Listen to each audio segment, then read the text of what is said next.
This episode of the Farmers Weekly podcast is brought to you with NFU Mutual, offering you tailored farming insurance and a local personal service.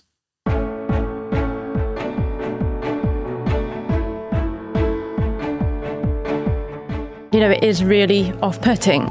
If I were a farmer or landowner considering it, and I made that commitment for decades, it seems unfair to me that DEFRA and the RPA can withdraw from that at 12 months' notice. And then where does that leave the farmer in terms of funding?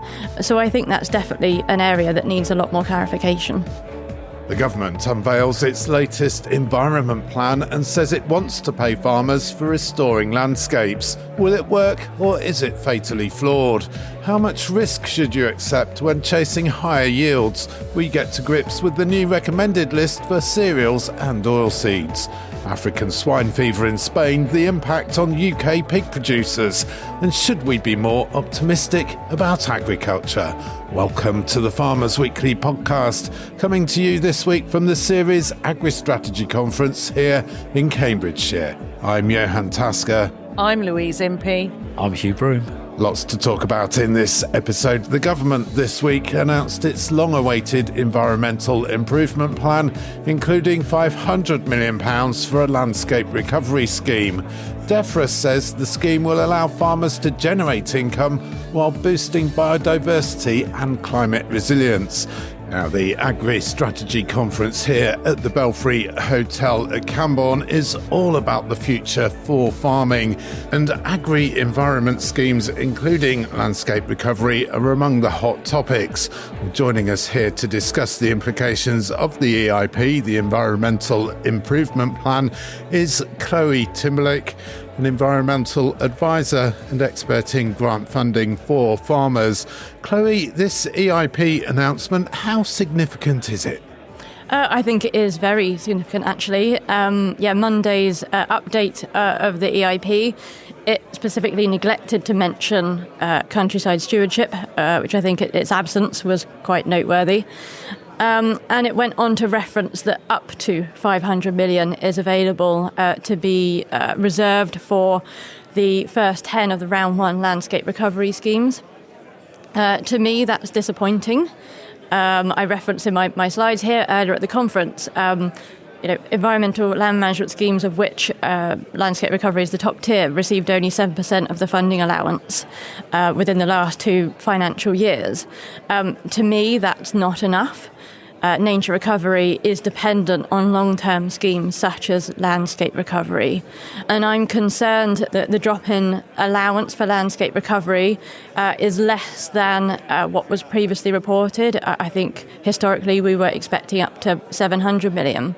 And as you say, they've mentioned £500 million for this work. These are long-term projects, aren't they, Chloe, with farmers doing a lot of that work.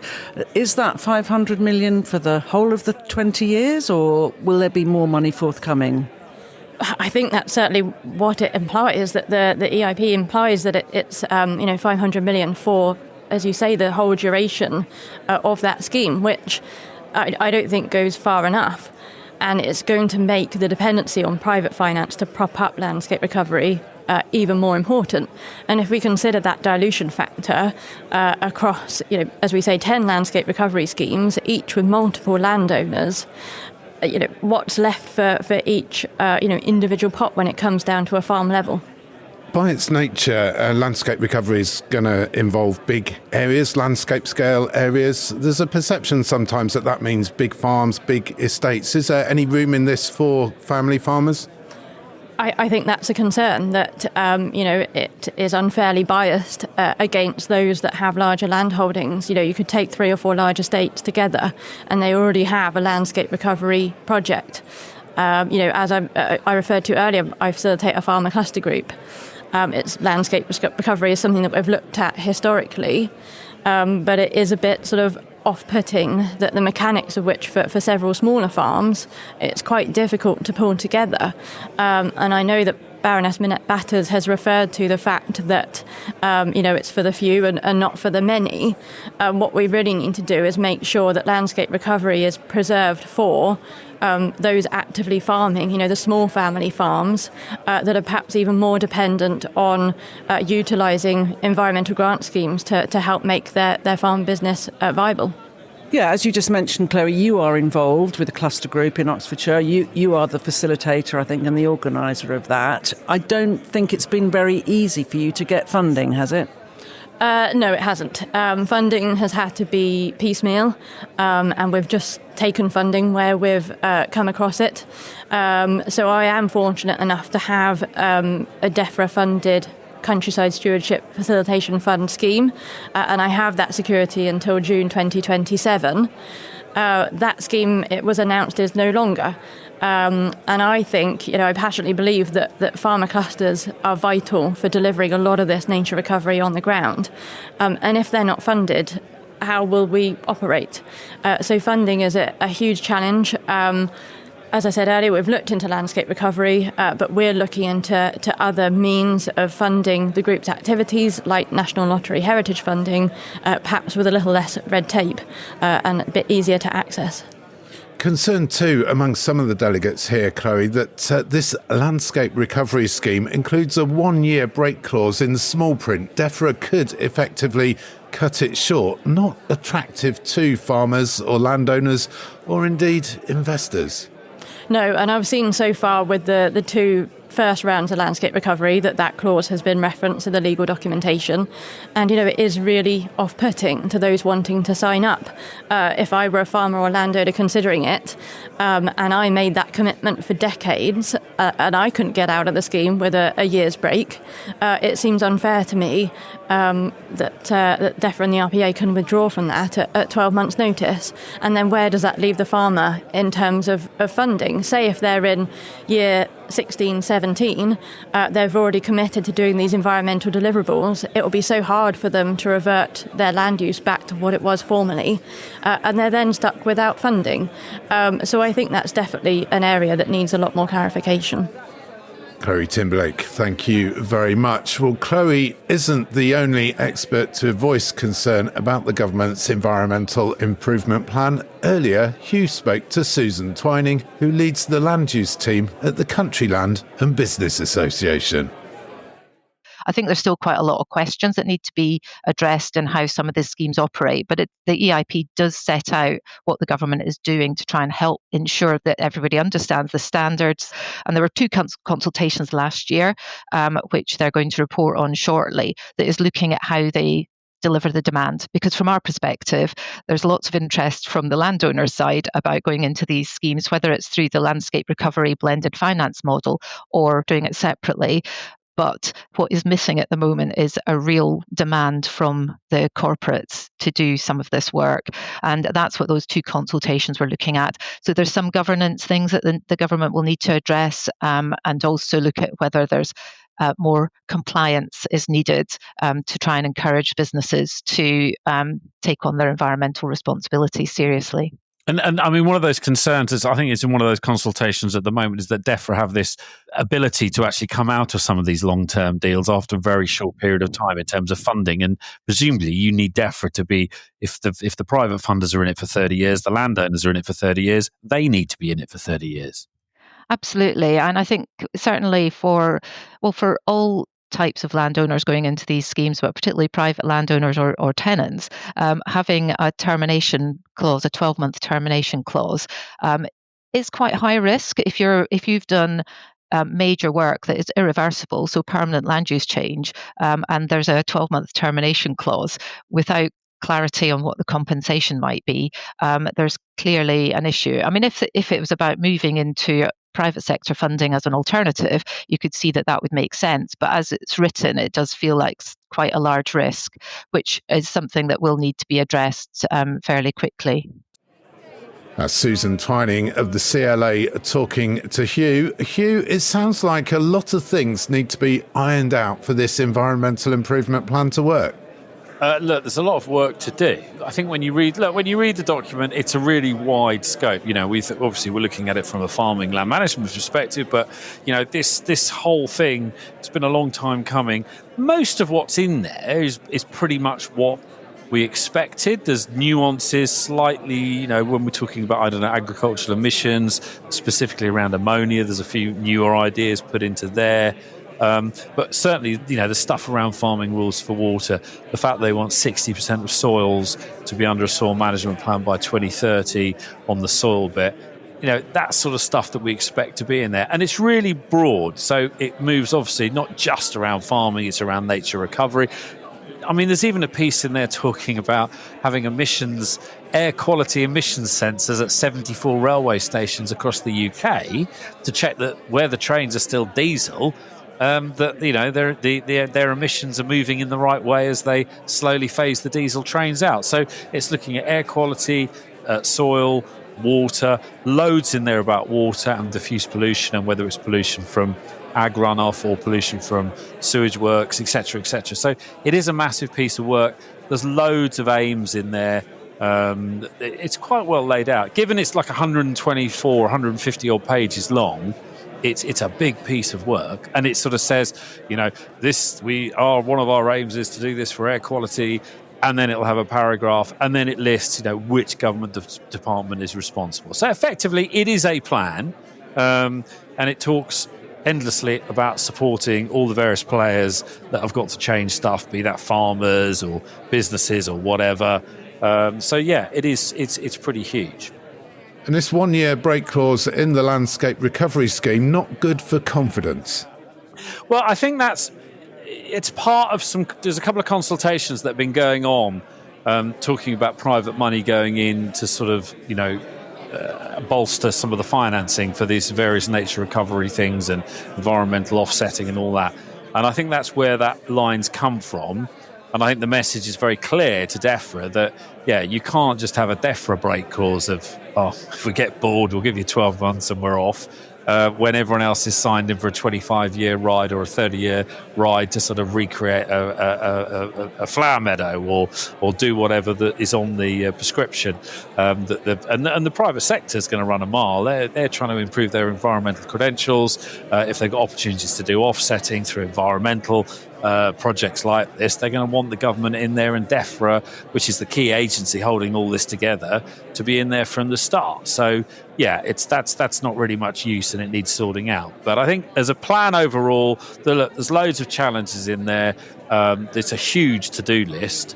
There's nothing of any great surprise, and there are even bits of it where I think they could be a little bit more ambitious. And I'll give you one.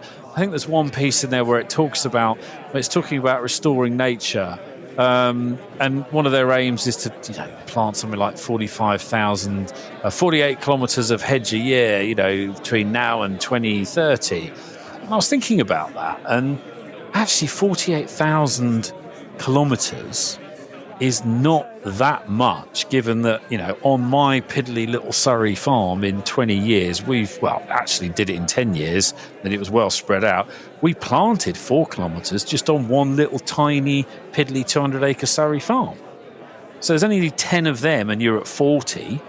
You're thinking, well, that could be a bit more ambitious. There's a huge list there. There's loads to do. The Farmers Weekly Podcast.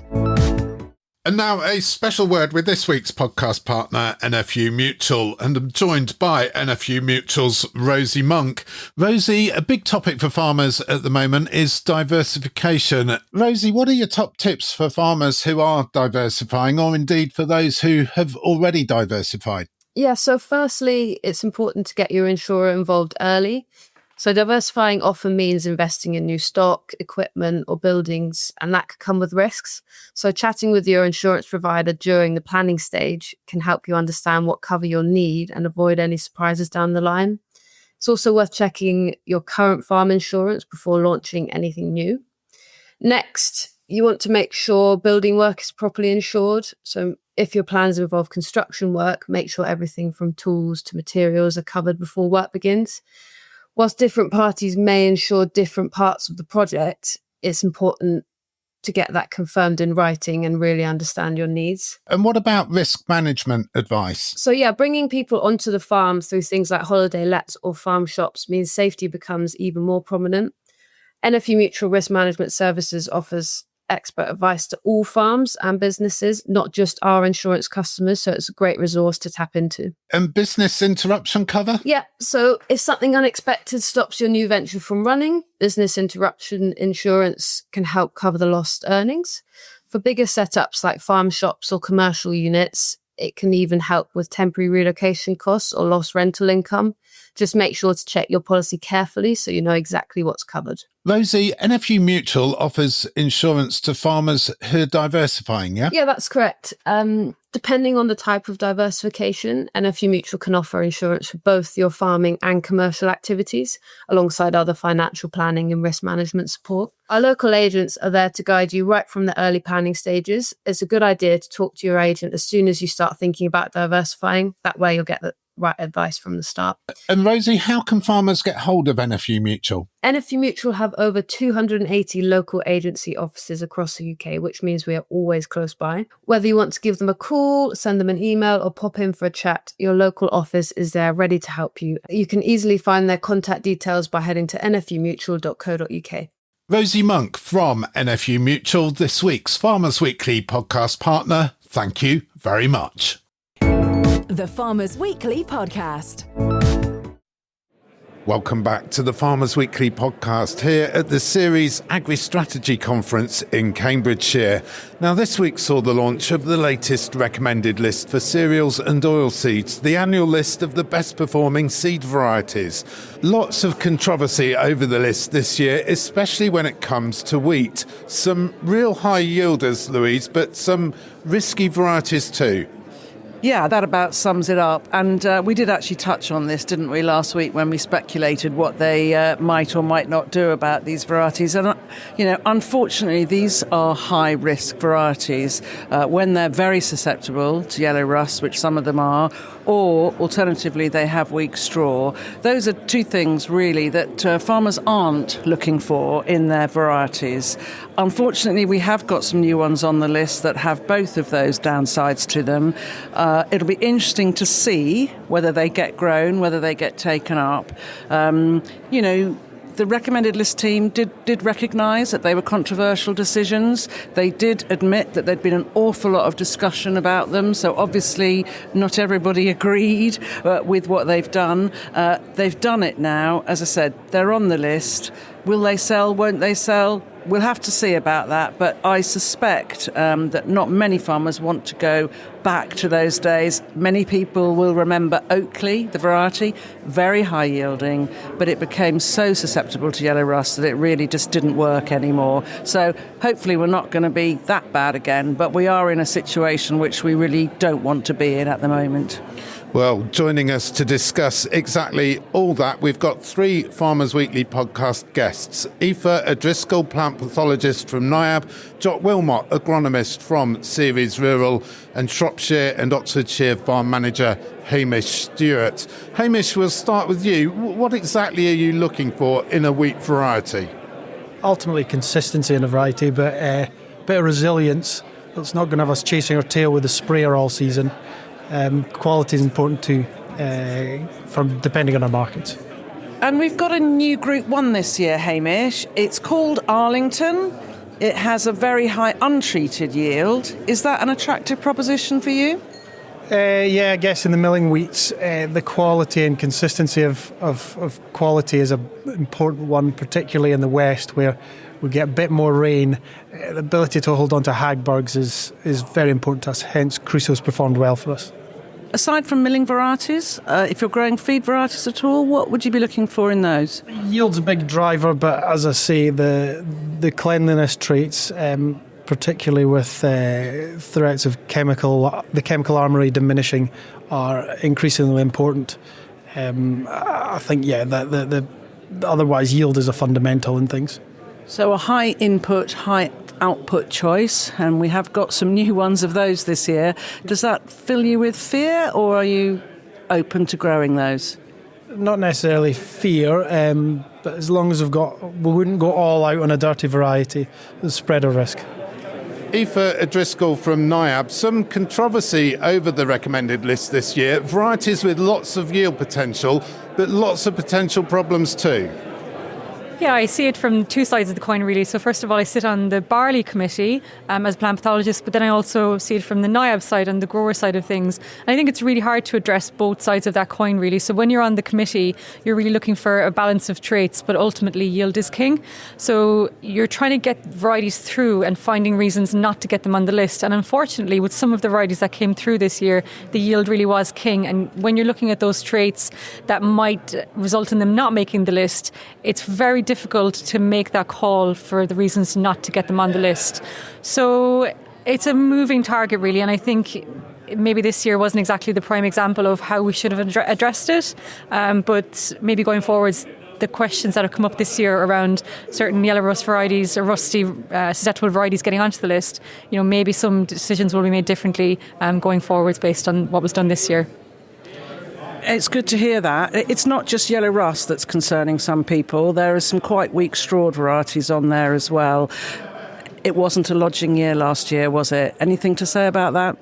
Yeah, so I mean, in many ways, it wasn't a lodging year, and we look for a good lodging year to get these varieties out of the recommendation sometimes. But when you don't have the data to back up those decisions, you can't take them off the list when the data doesn't back it up. So I see both sides of it there, and we need years like this with a lot of yellow rust. We need a good lodging year. We need good brown rust years to help us identify those weak traits and either keep things on the list or take them off when they do need to come off. So any special advice for farmers looking at variety choice this year based on what you've just said? Yeah, I think there was a couple of comments that came out of the recommended list choices this year around, letting some of those rusty varieties through because rust is cheap to control. And personally, I think it's a really bad attitude to have. It's cheap to control until it's not cheap to control. And we know that, when you put too much of these chemicals on, sometimes you often get sick crops. Sometimes we can't get the products on in time. So that's not the attitude we want to have going forwards, but we are where we are now. So advice really is just, if you're growing it, be really safe and risk averse. Do not let yourself get caught out because there are some challenges coming for the year ahead. And Jock Wilmot from Ceres Rural, you're an agronomist. What are you telling your clients, especially when margins are so tight? Should they stick or twist when it comes to these new risky varieties? Louise, we're just really conscious after the 25 harvest where for a lot of people, the yield was down. We obviously understand price. So we've started ever so well for 26. And we're just really conscious that, it's got to be a low-risk year. We've got to achieve the potential that we've already established, and we're going to try and do that with, a focus on, a balanced expenditure. We know the rust profile of what's in the ground already. Most varieties have a weakness to something or other. Our clients are already talking to us about how we might mitigate that, and we're making provision to sort out sort of early fungicide and trying to get delayed terms on that. So we're kind of expecting rust to be quite difficult. But going back to your thoughts on the recommended list, there's no appetite to take on more risk. If the yield is there, we'll have 12 months to look at it in 2026. We'll see it through this year, and we'll make a commercial choice on it for harvest 27. But there's no appetite for risk. Undue risk is not what's going to drive businesses forward. We're not going to take a risk on lodging. We're not going to take a risk on disease. Yeah, I think that's a point that I've been picking up from farmers in the room. They want varieties that help them manage their risk, not add to it. So, yeah, there are things that just aren't going to sell. I think that's what you're saying. And then to put rusty varieties through is just it's irresponsible. And Hamish Stewart, back to you as a grower. What's your risk strategy listening to all of this? With wheat price where it is, margins are not exactly buoyant. In terms of managing that risk, I think varietal choice is part of it. We don't want to expose ourselves to really high risk diseased varieties. So you will probably stick to what we know, but I think we need to keep moving forward in varieties for that, to manage that. But I'm conscious also that trying to cut a cloth too tight with things, you can almost make things worse. Well, Farm Manager Hamish Stewart, Aoife O'Driscoll from NIAB and Jock Wilmot from Ceres Rural, thank you for talking to us here on the Farmers Weekly podcast. Louise, some interesting thoughts there. This new recommended list, what exactly is going on? Well, it hasn't really changed from what they've done in previous years. There is a protocol. They have stuck to it. I think I should really say that they've been completely different with the winter barley recommendations. So they've taken a much more sensible approach to that. We've only got 3 new varieties. They've all got something to offer. They differentiate themselves quite well. And we've also got some good new oilseed rapes which are taking yields and output on. So it's an unusual situation that we've got with the wheats. You don't just test varieties over 1 year. It's a good 3-year, sometimes 5-year process. So what happened last year with the yellow rust situation and the breakdown of that major gene resistance, that was just happened in a year. So the system can't really pivot that quickly. However, I do think that they probably have made some decisions which, well, they admitted it, in a different year those varieties wouldn't have got on the list. So it's an unusual situation. They have dealt with it in, I suppose, the only way that they can, really. But now we need to make sure that we can bring on some stronger, better varieties with greater genetic potential. The Farmers Weekly Podcast. The Farmers Weekly Podcast.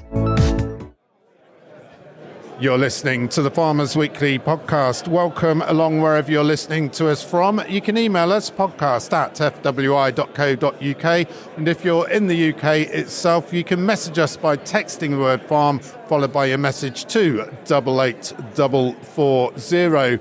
We're here at the Ceres Agri-Strategy Conference in Cambridgeshire, a jam-packed programme of presentations covering everything from farming to diversification, agri-politics and rural property.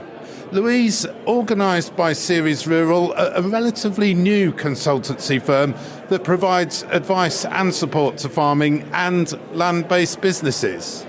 Yes, that's what Ceres Rural does. They've only been in operation for 5 years. I think it's their 5th birthday coming up, they said. So, they're grasping the opportunity and they're getting on with it. A conference about change for a farming sector that faces huge change. Yes, huge change, and there's been a lot of chat about that today, and there's been a lot of chat about how to cope with that and what people need to do. So quite refreshing to hear that. We're not being retrospective, we're looking forward. Well, joining us here is Will Gemmell, Executive Partner with Ceres Rural. Will, tell me what that means. What is it exactly? That means that I'm one of the old boys who helped start Ceres Rural about nearly 5 years ago. We're coming up to our 5th birthday on the 1st of April 2026. So we were quite a young business, but that's really what it means. I'm a senior partner. And tell me about today, this conference. So the sector, there's this perception in a way that it's going through tough times at the moment. Lots of challenges out there in terms of policy, in terms of commodity prices in some sectors, but here it seems to be upbeat almost. Well, it is. We want to sort of highlight that farmers have got to be driven themselves, probably less reliance on government, so taking the science that's out there, trying to get it at the farm level. We want to highlight some of the things that we're doing that can help farmers, and also try and highlight some good exemplar farm businesses of what they are doing and what other farmers can do to help drive productivity.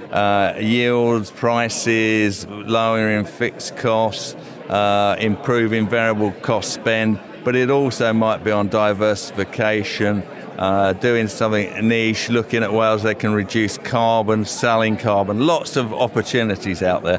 You've got to always be driving the business forward, looking at ways you can change and make improvements in what we do. So that's what it's about. Lots and lots of sessions. There might be, for some people, after what you just said, it might feel a little bit like information overload. But if you wanted people to go away today with one sort of thing in their head, what would it be? I think the key thing is be open-minded to change, look at and be prepared to take on advice and do it together. Sometimes changes on everything, particularly as you get older. I know that because I've just turned 60. But change is hard to do. But if you're prepared to make change with help from people, you will develop. And that's the critical thing, is how you keep moving your business forwards. And that's what we're trying to tell people, to help people to do. That's really what it's about. Will, thank you. Okay. That's Will Gemmell from Ceres Rural. Thank you for joining us here on the podcast. And moving on to other news this week, some interesting developments on inheritance tax. Cumbria MP Marcus Campbell-Savers has been suspended by the Labour Party after voting against the government's plans to impose inheritance tax on farmers. And Mr Campbell-Savers, MP for Penrith and Solway, was the only MP to rebel in an initial vote on plans to impose 20% inheritance tax on farm assets worth more than £1 million. This is what he said in Parliament. In last year's Opposition Day debate on farming and inheritance tax, I set out my concerns. Over the course of a debate that has raged for more than a year, members across the House have made the case against these changes. Changes which leave many, not least elderly farmers, yet to make arrangements to transfer assets, devastated at the impact on their family farms. Before the election, many farmers feared this was coming. Some transferred in advance. Others contacted Labour candidates who reassured them, based on public commitments from the then Shadow Secretary of State for DEFRA, that APR would not be touched. Madam Deputy Speaker, I was one of those Labour candidates, and it's for that reason I'll be voting against the budget resolution enabling these changes. Colleagues will agree it is the privilege of a lifetime to be elected to this place, perhaps more so for those of us representing the communities we're from. And when the good people of Penrith and Solway decide my time here is up, I intend to walk around my community knowing I did all I could for them. But I cannot do that knowing that my constituency's 1,665 farms, the farm workers and the supply chains that depend on them were let down, knowing that I broke my word. Madam Deputy Speaker, I'm not yet clear on the budget resolution grouping, but I would be grateful to be given the opportunity to vote specifically on Resolution 50. I gave my word and I intend to keep it.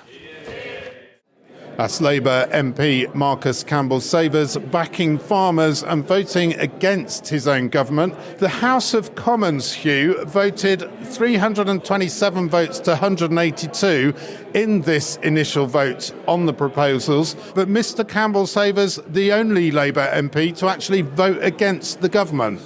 Yeah, it is interesting. Look, there was 30-odd Labour MPs as well. Let's give them some credit who abstained on this vote. That's good. But fantastic that Marcus Campbell-Savers, he actually voted no. And my God, a politician with some honesty.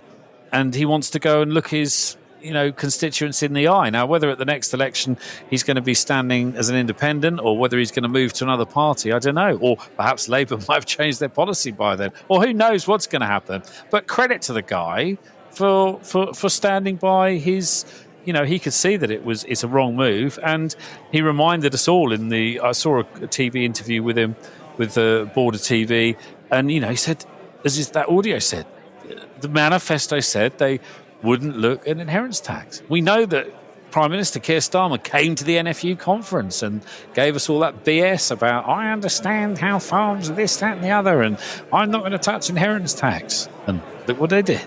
So no, credit to him. And it's a little jolt, it's another little nail, and we just keep tapping these nails in, guys, and slowly, catchy, whatever. Yeah, that's where it's got to go, isn't it? But it's a good development, and I think over and above everything, absolute credit to him.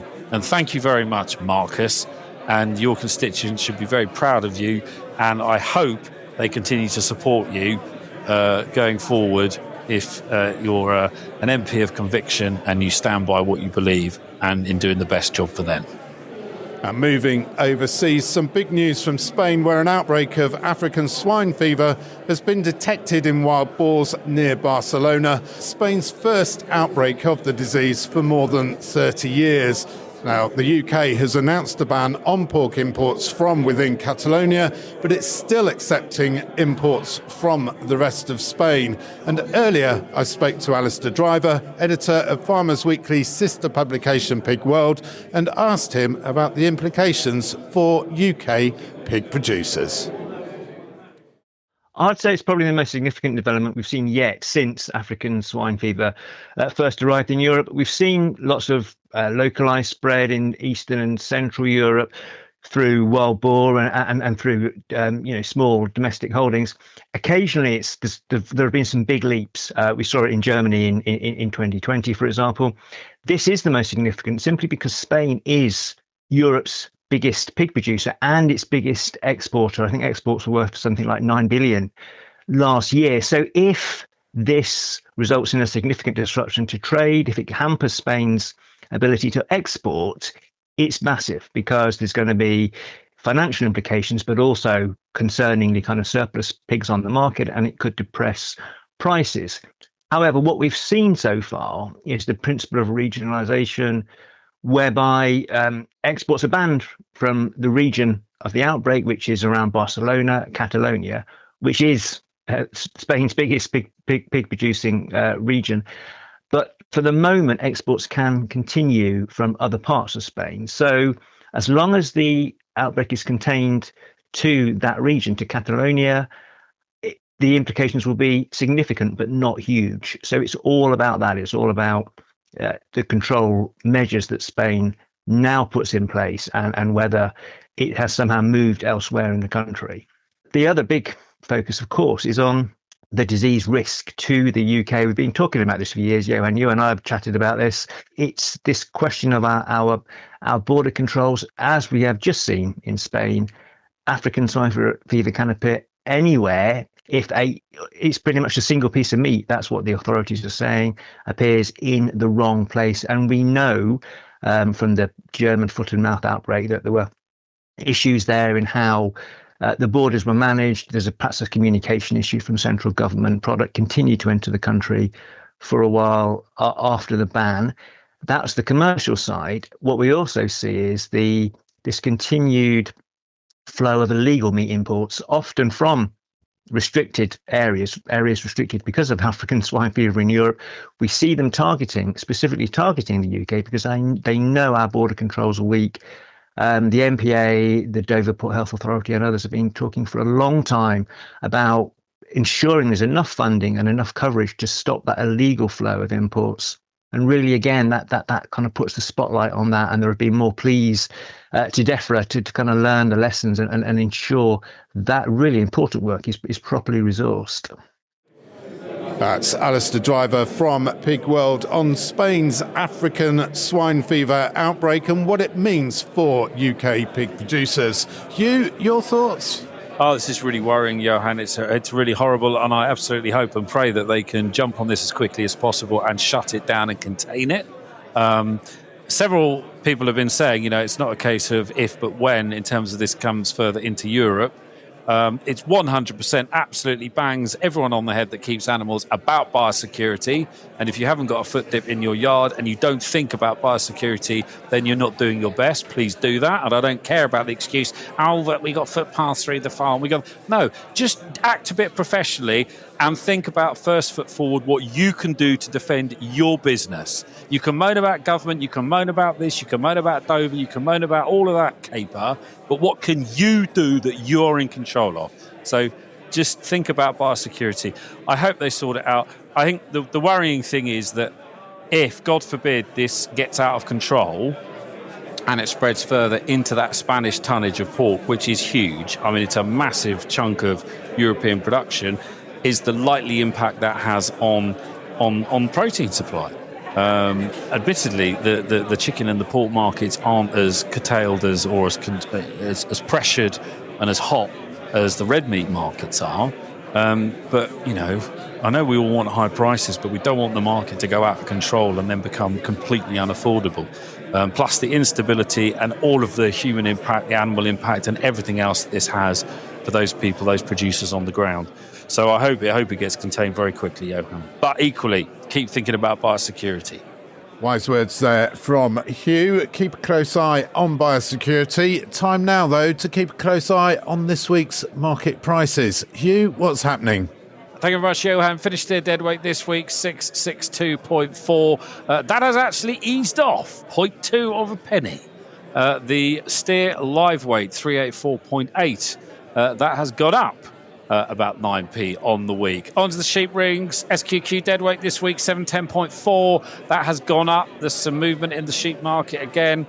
So we're seeing on the deadweight particularly, that's raced on by about 15p as those buyers fill or try to fill those layerages. The live weight, those dropped back 3p this week, 325.9. Pig price, it's gone back again this week. Now, whether what's going on in Spain might put a bit of value in and put a bit of demand back in, I don't know. But 199.8 is the pig price this week, back from 200.7. So that's quite a drop because the pig price doesn't generally jump around too much. Arable markets, there we go. This is the bit for special counselling. Here we go. Feed wheat, 166.5. 166.5. That's actually, what's that, gone up by about half a p, 60p. That's gone up half a pound, sorry. Milling wheat, 177.7. That's actually dropped back £3. Now, it says here on my script, Johann, it must be a typo. This will fill you with joy if it was true, growers of barley, that this week, apparently, according to my script, the feed barley price has gone up to £564.50p. I mean, that's nearly £300 on. Last week it was £148.30p. It might be that we might all get reported like the Chancellor to the Financial Conduct Authority for misleading the market. I hope that's not the case. I'm sure the barley price in reality is actually somewhere around 148-ish quid. Oilseed rate, £413.60.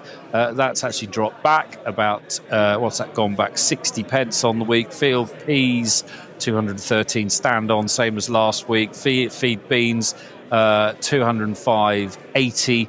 That's gone back a penny on the week there. Diesel price just easing off a bit now. We've just seen it go back about 0.3 of a penny, 71.47 on this week's Wednesday morning diesel price ring round. The Farmers Weekly Podcast. The Farmers Weekly Podcast. And finally, the future for farming, a key topic here at the Agri-Strategy Conference in Cambridgeshire. Yes, change is unsettling and it can bring uncertainty, but it does bring opportunities too, not just threats. So do we need to be more optimistic about agriculture? Well, joining us now is former NFU President and Bedfordshire farmer Sir Peter Kendall and series rural consultant and star of Clarkson's farm, Cheerful Charlie Ireland. Peter, you gave the opening presentation here today. You were unashamedly optimistic. Look, our first thing I did was acknowledge that we're in East Anglia. We're a lot of arable farmers here, so I know what a terrible harvest, how low prices are, etc. I got all that. But look, when you look at the total figures across the industry, there's an awful lot of farming that's doing pretty well. And we do want young people to come and train up for farming, get involved, take risks, and build exciting businesses. So I do think we have to lift our gaze, if you like, from the terrible harvest we've just had and the low prices, and look at where there are big chunks of British farming that are doing well. Charlie, you have a reputation for being level-headed and down-to-earth. Is Peter right to be so optimistic? We've got to create an environment which, and it is an environment where there are opportunities. And the arable sector is going through a pretty rough time. It's very bumpy, but there are other sectors that are actually, really booming, and there are lots of opportunities. Combined with that, we've seen an increase in applications to university courses. We've got some outstanding people coming out of university who are there and they've got a different mindset, and they're not shackled with some of the policy that we have been in the past. So we're in a subsidy-free environment, and I think in there lies opportunity. So I think it is really exciting. And combined with that, we have the agri-tech sort of revolution for one of it, but the opportunity for, embracing technology is there, and it will develop over the next few years. So I think we are at a cusp of a really exciting time in farming, and there are lots of opportunities. It doesn't get away that yields have been poor, risk is still high. So it's managing those opportunities, which I think people are going to have to do. Peter, Charlie's saying that we're in a subsidy-free environment. Basic payments have almost gone. I think there was a slide on the screen earlier saying that wheat is £165 a tonne, but input inflation means that it feels like it's £110 a tonne. It's almost like looking outside on a winter's day, seeing blue sky, thinking the weather's great, and you go out there and it actually feels really, really cold. Again, and you're focusing on the arable sector, and what I think Charlie and I have both tried to do in our presentations was look broader. And of course, we're in Cambridgeshire at the moment. We're sitting here with a largely arable audience, but we do need to raise our gaze from where we sit. I do think it was important. I tried to show that, let's be realistic. The government has massive debts. They've got challenges funding the health service, the armed forces. So as farming, we've got to sit and look at where the opportunities are. We do, as Charlie said, we want young people to come and get involved in this exciting industry. So, there's challenges. It feels cold out there, but there are sectors, and you've got Charlie and I who are both relatively recent entrants into the broiler production. That is one sector that's absolutely flying. So, we are both farmers who look on the bright side.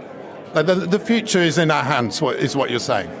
Look, I spend a lot of time representing farmers, so I know what it's like when you sit at home, it's pouring down with rain, things are not going badly, and you feel on your own. So, look, one of the beauty of conferences like today is you can go and meet other people, you can be reassured that you're not on your own. So I do get the fact that there are chunks of farming that's having a really lonely, pretty worrying time. But absolutely, I think if you're a young person coming into farming, if you've got an appetite for a bit of risk, there are some brilliant opportunities out there.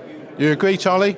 Yeah, and even within the arable sector, there's still things that there's still opportunities to cut costs, become more efficient, look at premium markets. I know these are all old things that advisors say all the time, but it's the reality.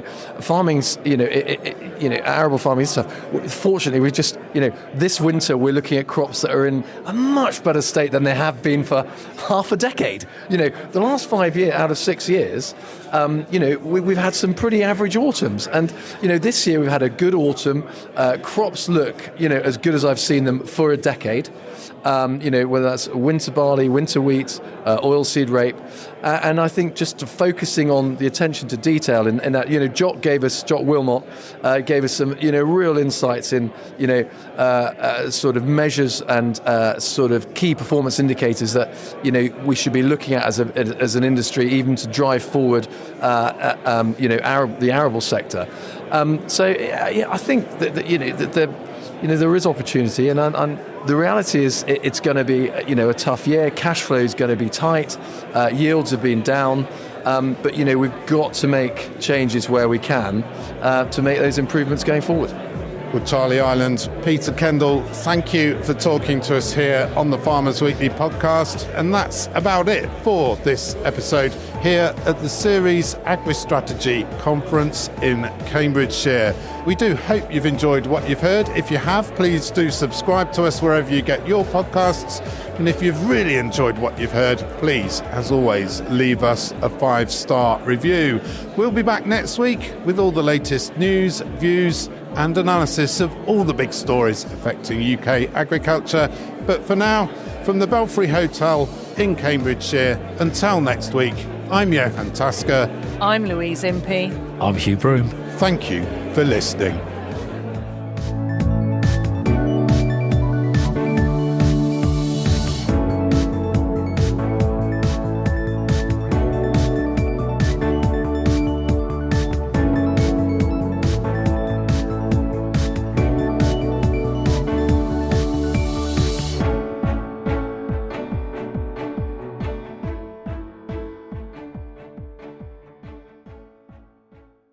This episode of the Farmers Weekly podcast was brought to you with NFU Mutual, offering you tailored farming insurance and a local personal service.